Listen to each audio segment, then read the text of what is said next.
Olá, meus queridos professores e alunos, bem-vindos! Aqui é o professor Paulo Torres, de Química, e eu vou estar aqui com vocês nesta aula. Então vamos ver qual é a aula de hoje.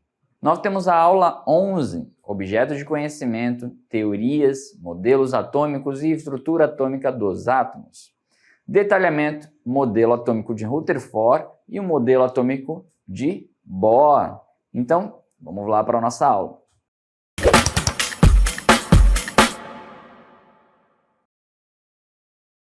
Olha que coisa linda esta imagem, né? Agora você já está de posse de alguns modelos atômicos, mas nós vamos falar aqui do modelo atômico de Rutherford e de Bohr. E é exatamente o que vocês estão vendo nessa imagem maravilhosa. Mas vamos relembrar para entender em sequência o que é cada um. Dê uma olhada. Nós temos aí a evolução dos modelos atômicos. O modelo atômico, o primeiro deles, que vocês já viram, é o modelo de Dalton, onde nós temos a representação apenas de uma esfera. Então essa esfera foi pesquisada lá em torno de 1803. Após anos, nós temos já aí amparado pela energia elétrica que começou a ser pesquisado ali perto de meados de 1898.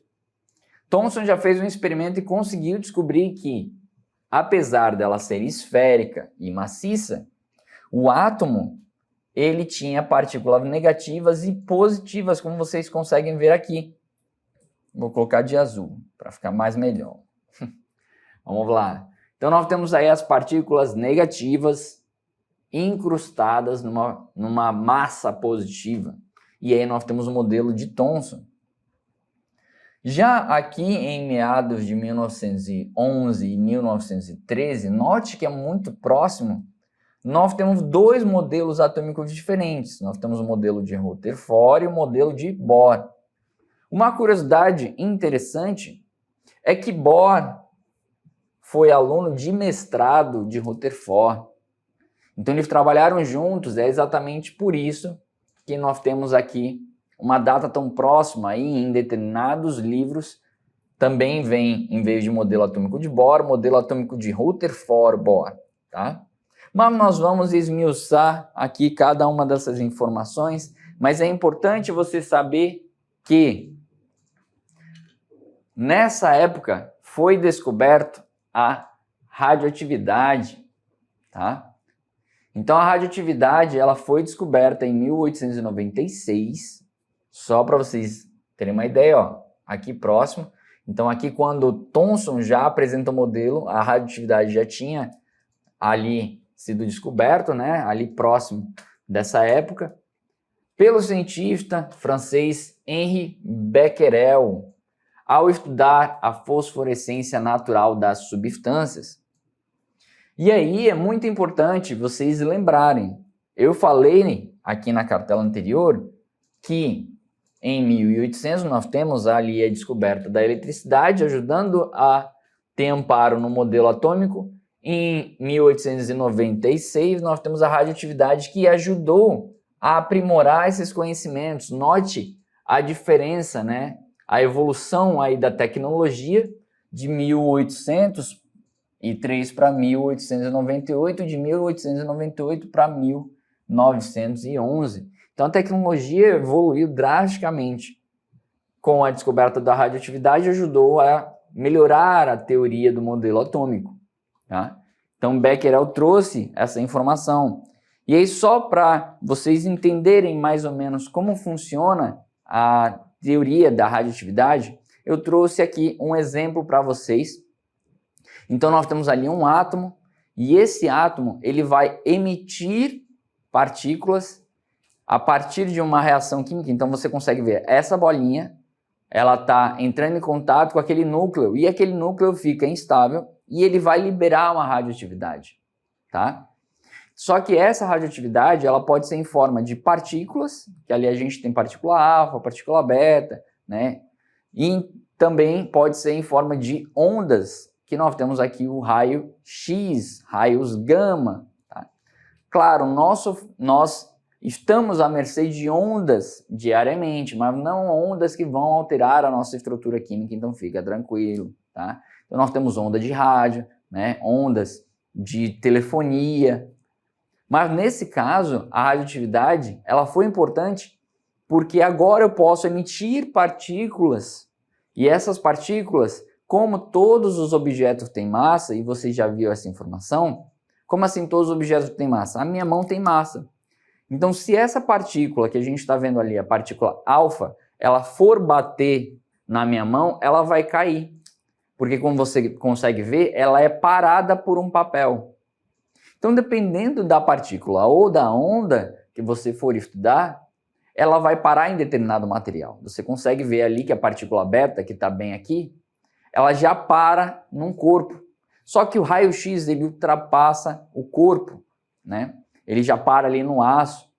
E aí nós temos o raio gama que para ali no concreto. E assim por diante. A partícula de nêutron atravessa tudo. Então aqui é só para organizar vocês que a radioatividade, por exemplo, quando você vai tirar um raio-x, né? Nós temos aí o raio-x atravessando o nosso corpo, mas ele para nos ossos. Então as peles, a pele ele acaba ultrapassando. Mas como o osso ele não ultrapassa, quando a gente vê o raio-x, está apenas o osso. Entendeu a importância da radioatividade? Tá? Então, para a teoria atômica, isso foi muito importante. Para você ter uma ideia, teve um experimento que marcou o início dessas pesquisas. Dê uma olhada aí. Wilhelm, ele fez um aparelho que ao colocar a mão de sua esposa, note, esse cara aqui colocou a mão da esposa para fazer o experimento. Imagina o medo dela de ver essa parafernália aqui, né? E aí quando colocou a mão da esposa entre a ampola, que é essa parte aqui de cima, e uma chapa fotográfica, que é esta parte aqui de baixo, o físico constatou que era possível ver a sombra dos ossos da sua mão e do anel. Então você consegue ver esta imagem, onde nós temos os ossos, né? Você consegue ver os ossos aqui, como raio-x, e esse metal, como ele não é um osso, ele é um metal, a gente consegue ver em um destaque maior, né? Porque o raio, no caso aqui, ele emitiu esses raios e esses raios eles pararam no metal. Também pararam nos ossos e ultrapassaram a pele. Então é isso que a gente consegue constatar com essas informações. E essa radioatividade, claro, nós tivemos outras contribuições, como Marie Curie, que você já viu em algum momento, né? Ela trouxe o urânio e o plutônio, ganhou vários prêmios Nobel, mas uma das contribuições foi para o modelo atômico de Rutherford. Rutherford, como eu mostrei anteriormente, ele é um dos principais cientistas quando a gente fala de teoria atômica. O Rutherford, ele é de 1911, o modelo dele, e o nome dele é Ernest Rutherford. O modelo dele é chamado modelo planetário, porque ele se assemelha realmente ao modelo planetário. Dê uma olhada aí.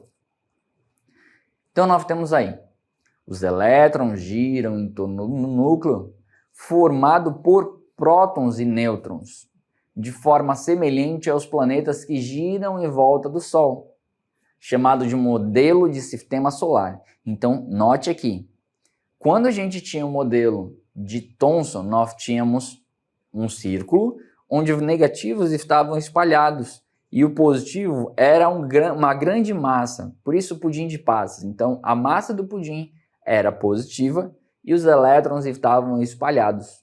Já nesse caso aqui, nós temos diferente. Nós temos um núcleo positivo e ao redor os elétrons estão rodando. Como nós vemos aí o Sol no meio, né? No nosso universo, nós temos o Sol no meio e os planetas orbitando ao redor, tá? Mas como é que ele chegou a essa conclusão? Dê uma olhada aí que através de um experimento ele conseguiu descobrir isso aí. Então, através desse experimento, e aí por isso que a gente falou de radioatividade, porque nós temos aqui uma fonte radioativa. O que isso significa? Que essa fonte radioativa, ela vai emitir essas partículas. Essas partículas, se fosse de acordo com as teorias anteriores, vamos relembrar. De acordo com Dalton, o átomo ele era esférico e maciço. Já de acordo com Thomson, aqui em alguns livros o Thomson vem com M ou com N, tá? Como nós somos, né, brasileiros, vamos colocar aqui com N, Thomson, e com M aqui no final. O Thomson, ele também tinha um átomo maciço com cargas positivas ao redor e em todo ele os elétrons incrustados. Então, de acordo com essas duas teorias, eu poderia deduzir que, caso existisse uma fonte radioativa que emitisse partículas, o que ia acontecer? Nessa película de ouro, os átomos iam bater e iam voltar. Só que não foi isso que aconteceu. O experimento de Rutherford fez com que pudesse ver partículas passando e apenas pouquíssimas voltando. Então aqui a gente tem um anteparo, tá? Que é esta região aqui ao redor, onde ela tem uma substância que vai brilhar caso essas partículas passem, tá? Ou ricocheteiem. E é o que a gente viu, tá? Esses feixes de partículas alfa atravessando a folha, partículas não desviadas e partículas desviadas e aqui ricocheteadas. Então, para vocês entenderem de forma clara, mais ou menos, e visualmente isso aí, é importante, claro, vocês pensarem como é que foi o que aconteceu. Mas vamos ver aí direitinho um experimento mostrando isso aí. Dê uma olhada. Então aí eu tenho uma fonte radioativa que ela está emitindo as partículas e note, elas estão passando, olha que coisa linda. Então essas partículas elas estão passando e está sendo detectado ali no anteparo. Só que vamos aprofundar mais um pouquinho. Dê uma olhada que a imagem ela vai dar um zoom e aí nós vamos aprofundar como se a película de ouro a gente pudesse ver ela de forma atômica, ou seja, os átomos espalhados ali ao redor, tá? Então daqui a pouco ele vai fazer esse zoom. Enquanto isso, ó, preste atenção que os elétrons, eles ricocheteiam, tá? Eles voltam, alguns atravessam. Mas olha agora que interessante. As partículas, você consegue ver elas atravessando ali. Mas note, essa partícula ela tem carga positiva. O que isso significa? Como o núcleo ele é positivo, essa partícula ela está passando, mas quando ela se aproxima do núcleo, que é positivo também, ela vai se afastar. Porque lembrem, positivo com positivo se repele, positivo com negativo se atrai. Então é por isso que algumas desviaram o caminho, tá bom? Então, vamos continuar aqui para entender mais ou menos como é que esse experimento ocorreu. Então, acompanha aqui comigo o raciocínio. Se o núcleo ele é positivo, e aí deixa eu colocar uma outra cor aqui. Se o núcleo ele é positivo, e essa partícula que eu estou emitindo são várias cargas positivas, positivo, positivo, positivo, o que vai acontecer quando essa partícula chegar no núcleo? Ela vai ter uma repulsão, ela vai se afastar, ela vai desviar, tá? Importante salientar uma curiosidade, que no experimento de Rutherford, ele concluiu que o núcleo era positivo. E ao redor eu tinha elétrons. Eu tinha elétrons ao redor. Então aqui eu tinha vários elétrons espalhados, tá? Eles não estavam organizados. Então eles estavam espalhados. Note que eu não falei para vocês sobre o nêutron. Porque o nêutron, a partícula neutra, ela foi descoberta por um cientista chamado Chadwick, tá? Importante você anotar, essa informação. Essa é uma informação extra, mas importante. Então, nêutron que está no núcleo, então Rutherford depois adicionou esse nêutron, foi descoberto por esse cientista aqui, é uma curiosidade, tá? Então, aí sim, se fez o modelo de Rutherford. Então, Rutherford concluiu que havia muitos espaços vazios e que o centro do átomo era muito menor. Só para você ter uma ideia, o átomo, o núcleo do átomo é como se fosse uma bola de tênis no meio de um estádio enorme, e esse é o núcleo. Então, esse núcleo é muito pequeno. Então, era muito menor considerando todo o seu diâmetro. Outra informação importante é que aqui neste pequeno núcleo eu tenho a massa. Então toda a massa do núcleo toda a massa do átomo se concentra no núcleo.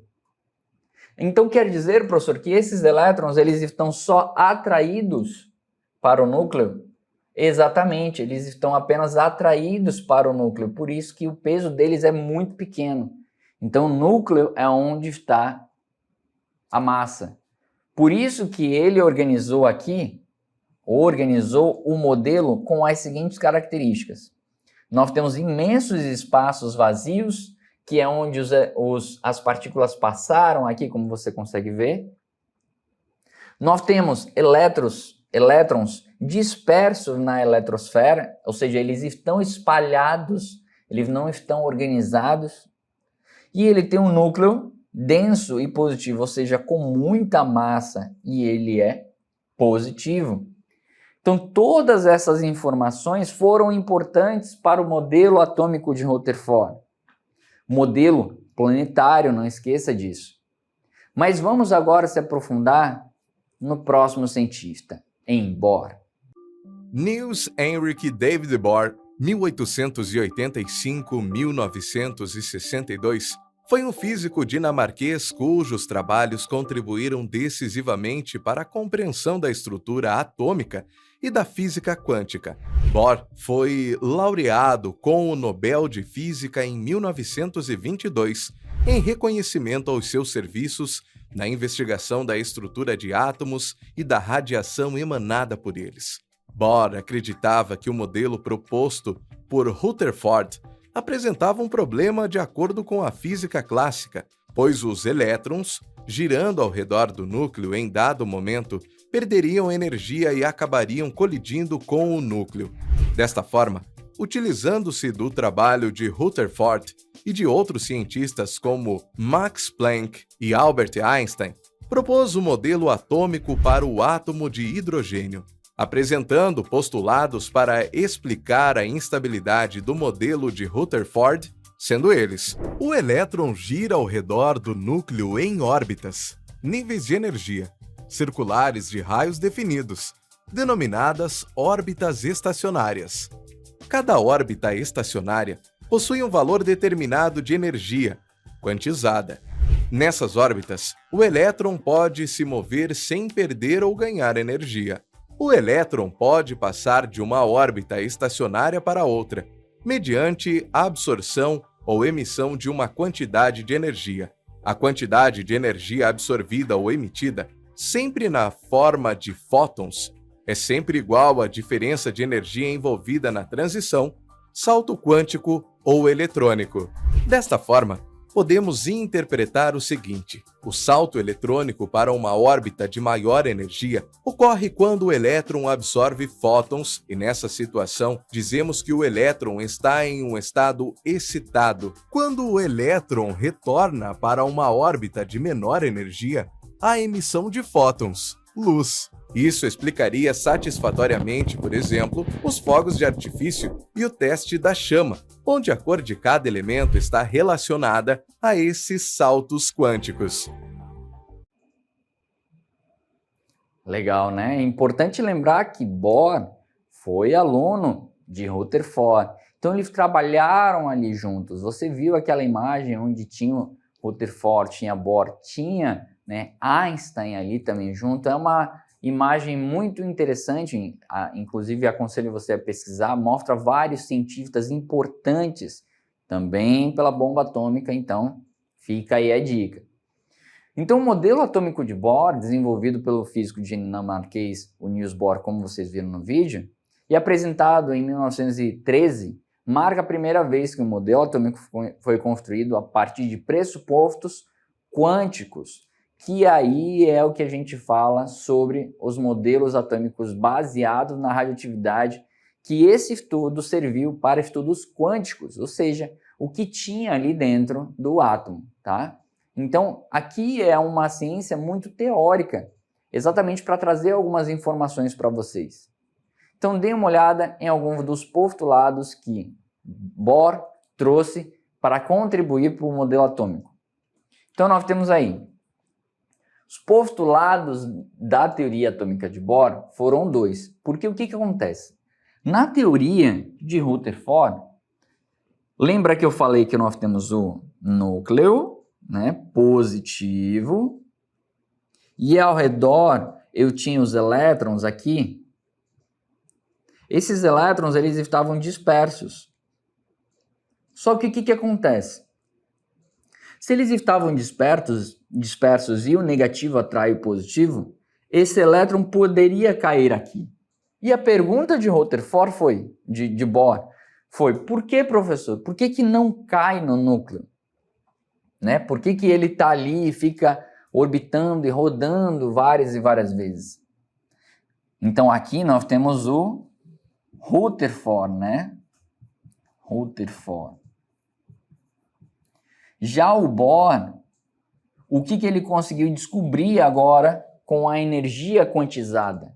Ele conseguiu descobrir o seguinte: ok, no núcleo, lembra, agora eu tenho prótons, que são cargas positivas, e eu tenho os nêutrons. Então, anote aí, próton, vou colocar aqui, ó, próton é igual a positivo, elétron é igual a negativo e nêutron é igual a não tem carga. Ou seja, no núcleo, lembra, eu tenho prótons e nêutrons agora com Bohr. Só que com Bohr, o que eu vou ter agora? Eu vou ter órbitas estacionárias e quantizadas. O que isso significa? Significa que eu tenho a primeira camada, a segunda camada, eu também tenho, vou colocar aqui mais uma camada, eu tenho a terceira camada, tá? Então isso é importante. E aí vem o primeiro postulado. Os elétrons vão se mover em órbitas circulares. O que isso significa? Que o elétron está aqui, ó, nessa órbita, tá? E aí, por estar nessa órbita, o que acontece? Nós temos o seguinte, eu tenho um núcleo aqui, e eu vou usar esse exemplo aqui em cima só para mostrar para vocês. Eu tenho o elétron com uma força para fora, ele está rodando, né? Então ele está rodando aqui, mas ele também tem uma atração para o núcleo. Então a gente chama de força resultante a diagonal. É como se você amarrasse numa pedra uma linha e começasse a rodar. Essa pedra não vai embora, exatamente por causa da tensão que a gente tem na corda, que seria representada nesse desenho, por isso a tensão, e nós temos ela rodando, que seria essa outra força. Então ela sempre vai ficar rodando, rodando, rodando, mas se uma das forças quebra, ela vai para algum lugar. Então, por exemplo, se você quebra a linha, o elétron vai embora. Se você para de rodar, se a pedrinha estava para cima, ela cai para baixo, tá? Então é importante lembrar isso aqui. Então esse foi o primeiro postulado da teoria de Bohr. Já o segundo foi, cada um desses níveis tem um valor determinado de energia, que é o que eu acabei de colocar aqui para vocês. O valor 1, o valor 2, o valor 3.